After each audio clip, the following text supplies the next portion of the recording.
আসসালামু আলাইকুম। Dream extreme agency এর আরো একটি নতুন ভিডিওতে আপনাদের সকলকে স্বাগতম। আজকের ভিডিওতে আমরা শিখব কিভাবে একটা অডিও থেকে আপনার টেক্সটে রূপান্তরিত করতে হয়। আমরা যারা কনটেন্ট ক্রিয়েশন করি তাদের একটা বড় সমস্যা হচ্ছে সাবটাইটেল লেখা। অনেকে বাংলা সাবটাইটেল করেন, অনেকে ইংলিশে সাবটাইটেল করেন কিন্তু দেখা যাচ্ছে সাবটাইটেল করা খুবই একটা সময় সাপেক্ষ ব্যাপার। এবং অনলাইনে যতগুলা ফ্রি এআই সফটওয়্যার আছে এদের অনেকের কাজগুলা খুব ভালো না। তো আজকে আমরা যে বিষয়টা নিয়ে কথা বলব সেটা হচ্ছে এলিভেন ল্যাব। এলিভেন ল্যাবের মাধ্যমে আমরা খুব সহজেই আপনার এবং খুব 95% এর মতো অ্যাকুরেসির সাথে আমরা ভয়েস থেকে টেক্সটটা এক্সট্রাক্ট করতে পারি। তো আমরা চলে যাচ্ছি এলিভেন ল্যাবস এর ওয়েবসাইটে। প্রথম যে ওয়েবসাইটটা আসছে এলিভেন ল্যাবস, আমরা এটা এন্টার করব। এখানে আমরা সাইন আপ করব।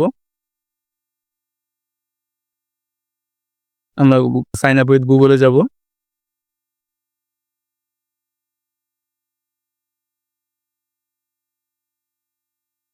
আমরা একটা অ্যাকাউন্ট সিলেক্ট করে নিলাম। কন্টিনিউতে ক্লিক করলাম।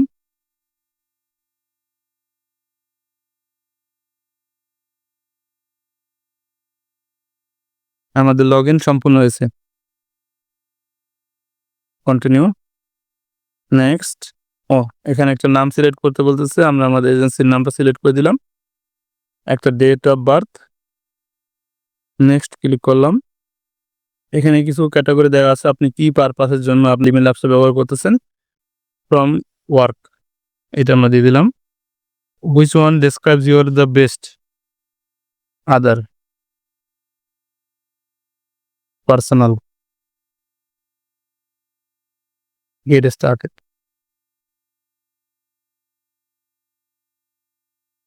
এরপরে দেখেন এখানে অনেকগুলো অপশন আছে। এর ভিতর থেকে আমরা চলে যাব স্পিচ টু টেক্সট। দেখেন এখানে এটা আমরা সিলেক্ট করব। এরপরে আমাদের যে ফাইলটা আছে আমরা এখানে ট্রান্সক্রাইব ফাইলে আপলোড করব আমাদের ফাইলটা। Click on upload.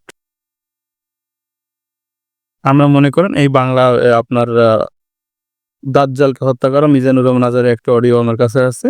এটা আমি এখন সিলেক্ট করলাম। এরপরে আমরা আপলোড ফাইলে ক্লিক করব নিচে। যে কোনো ভাষা ওরা অটোমেটিক্যালি নিয়ে নেয়। এখানে আপনার কোনো আলাদাভাবে ভাষা সিলেক্ট করে দেওয়ার প্রয়োজন নাই।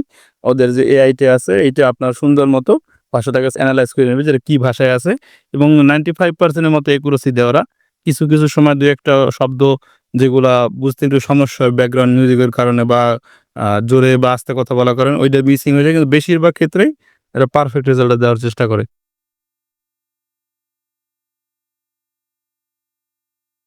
এখানে আমরা ক্লিক করব। ফাইলটার উপর ক্লিক করে দেখেন এখানে আমরা একটু শুনে দেখি এই যে আপনার এখানে যে লেখাটা আছে কিয়ামতের আগে যে মালহামার যুদ্ধ হবে তখন রাসূল সাল্লাল্লাহু আলাইহি ওয়াসাল্লাম বলেছেন মালহামার যুদ্ধে সময় মুসলমানদের ফুসাদ বা তাঁবু হবে, শিবির হবে এই ফিলিস্তিনের দামেস্কের পাশে। এখন দেখেন আমরা কতটা একুরেসি আসে এই লেখাটার সাথে এটা আমরা একটু দেখি। কিয়ামতের আগে যে মালহামার যুদ্ধ হবে তখন রাসূল সাল্লাল্লাহু আলাইহি ওয়াসাল্লাম বলেছেন মালহামার যুদ্ধের সময় মুসলমানদের ফুস্তাদ বা তাবু হবে, শিবির হবে এই ফিলিস্তিনের দামেস্কের পাশে আল গৌতা নামে এক জায়গা আছে ওই গৌতাতে। এবং ঈসা আলাইহিস সালাম এসে যে দাজ্জালকে হত্যা করবেন সেটা ওই শামে ফিলিস্তিনের বাবুল লুদ এখন একটা জায়গা আছে, ওই জায়গাটার নাম এখনো বাবুল লুদ। ওখানে তিনি দাজ্জালকে হত্যা করবেন এবং সেখানে একটা সাদা মিনারা আছে, ফেরেশতার পাখায় ভর করে ঈসা আলাইহিস সালাম তখন সেখানে নেমে আসবেন। এবং রাসূল সাল্লাল্লাহু আলাইহি ওয়াসাল্লাম প্রায় বলতেন তুবা লিশ শাম, শামের জন্য বরকত, কেননা ফেরেশতারা তাদের রহমতের পাখা শাম দেশের উপর বিছিয়ে রেখেছে। এবং হাদিসে এসেছে এই শামই হচ্ছে আরদুল মাহশার, এখানেই হাসর হবে। শাম অঞ্চলকে বিস্তীর্ণ করে এখানেই ময়দানুল মাহশার আল্লাহ তাআলা কায়েম করবেন, হাসরের ময়দান এখানেই হবে। এবং সেখানেই হচ্ছে সানিউল কিবলাতাইন, আমাদের আগের কিবলা কিন্তু বাইতুল মাকদাসের দিকে।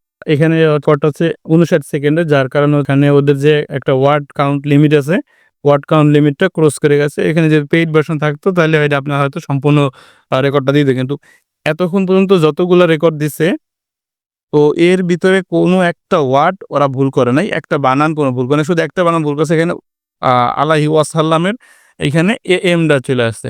তো সামান্য একটু টুকটাক আসলে এটা আপনি নিজে থেকে এখানে কপি করে নিবেন এবং এটা আপনি পেস্ট করে যখন সাবমিট করবেন তখন আপনি এটা একটু কারেকশন করে নেবেন। এই জাস্ট এখানে পুরো সিন 95% এর মতো বেরায়। আপনি আর একটা কাজ করতে পারেন, এখন দেখেন আপনার কোথায় আপনার শেষ হয়েছে। আপনি অডিওটাকে ২ টা ভাগে ভাগ করে নিতে পারেন বা ৩ টা ভাগে, হ্যাঁ ২ টা ৩ টা ভাগে করলে আপনার ফ্রি ভার্সন দিয়ে আপনি অনেকগুলা এক্সট্রাক্ট করতে পারবেন। এই হচ্ছে আমাদের আজকের ভিডিও। তো ভিডিও ভালো লাগলে লাইক, কমেন্ট, শেয়ার করবেন। আরো নিত্য নতুন ভিডিও পেতে আমার চ্যানেলটি সাবস্ক্রাইব করে রাখবেন। আসসালামু আলাইকুম ওয়া রাহমাতুল্লাহ।